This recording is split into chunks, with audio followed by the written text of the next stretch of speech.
खुलुमबाय दुलाराय बर' फरायसा आफादनि गाहाय आफादगिरि मानगार दिपेन बर' बिथाङा खावलायनाय बायदियै बर'नि मोननै राजनीतिक हान्जा जायखौ जोङो मोनथियो बिपिएफ आरो इउपिपिएल होननानै बे मोननै राजनीतिक हान्जाया ज' जानो थाखाय सिङारि सावरायगासिनो दङ नामा? बे समाव राजु नार्जारी बिथाङा खौरांगिरिनि सिगाङाव मा बिबुंथि होदों नोंथांमोना बिथांनि सुंद' बिबुंथि होनाय भिडिअ क्लिपखौ जोबजासिम नायनानै लाग्रो बिनि उनावसो नोंथांमोना गाव गावनि कमेन्टफोरखौ होलायब्लानो जाबाय। हाग्रामा महिलारी सारा बर'नि सासे गिदिर बिथाङा बुंनो थाङोबा रिभलुसनारि बिथाङा सासे गिदिर दैदेनगिरि बिथाङा गावनि जिउखौ दान होनानैबाबो बर' हारिनि थाखाय खामानि मावबोदोंमोन। हाग्रामा महिलारी बिथाङा बड' लिबारेशन टाइगार्सखौ दैदेननायजों लोगोसे बर' माहारियारि आफादनि बिथाङा सिनस्रि बायदि हाबा मावबोदोंमोन। दिनै बिथाङा बिटिसिखौ 17 बोसोर बिथाङानो दैदेनदों। बिथांनि दैदेननायाव माखासे मोजां खामानिबो जालांदों।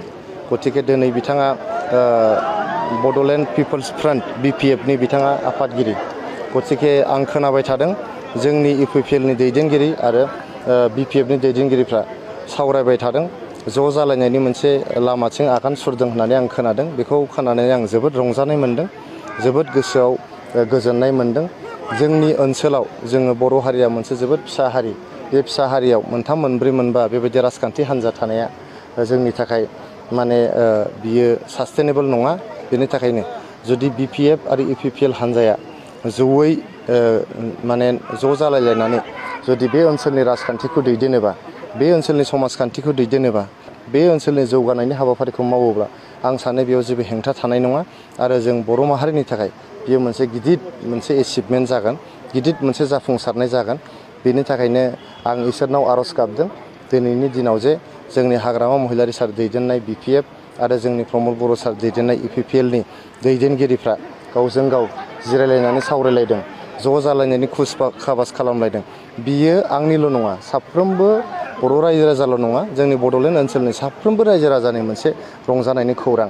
आं मिजिंथियो बे हाबाफारिया जाफुंगोन आरो जाफुंनायजों जोंहा आद्रा थालांनाय जेफोर हाबाफारिफोर दं, जोंनि बर' माहारिनि जोंनि राजखान्थियारि आयदायाव थालांनाय हाबाफारिफोर, समाजखान्थि बिथिङाव थालांनाय आयदाफोर, थुनलाइनि बिथिङाव थालांनाय आयदाफोर, गेलेनाय हारिमु बिथिङाव थालांनाय आयदाफोर, हा हु रैखाथि होनाय आरो हारिनि राजखान्थिनि इयुनखौ गोख्रों खालामनाय, बे बिथिंखौ जाहाथे गासैबो मावफुंलांजोबनो हायो।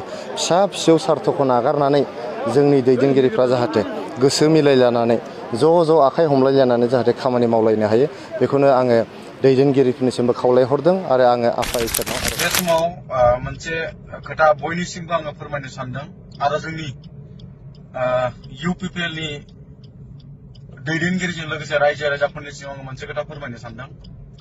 जोङो मोनथिगौ मानगोनां बिटिआरनि सिएम सार प्रमद बर' बिथाङा दिनै जोंनि बिटिआर ओनसोलनि थाखाय सान हर खामानि मावगासिनो।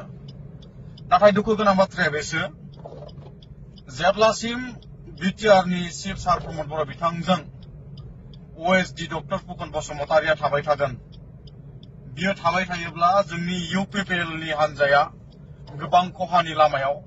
बेखायनो आङो खावलायदों दिनै ओएसडि डक्टर फुकन बसुमतारि बायदिया थाबाय थायोब्ला जोंनि इउपिपिएलनि जे माखासे इयुथ दिनै बे साननैसोनि गेजेरावनो 500निबो सायाव जोङो इउपिपिएलनिफ्राय ओंखारगोन। मानो होननानै बुङोब्ला जोङो नंगौ इउपिपिएलखौ जोङो मोजां मोनो, जोंनि रायजो राजानि थाखाय खामानि मावगासिनो। नाथाय दिनै थार्ड क्लास मानसि दिनै फुकन बायदि थायोब्ला दिनै जों लाइमोनफोरा जायगा गैया, जों बेखौ नुहुरदों। आरो दिनै बिथांनि जे केरेक्टार, बे केरेक्टारा दिनै लाइमोनफोरखौ दुखु मोनहोदों। बेखायनो जोङो खावलायदों फुकन बायदि मानसिया थायोब्ला जोङो मालाबाबो इउपिपिएल हान्जायाव जोङो थानाय नङा। खुलुमबाय, गोजोन्थों।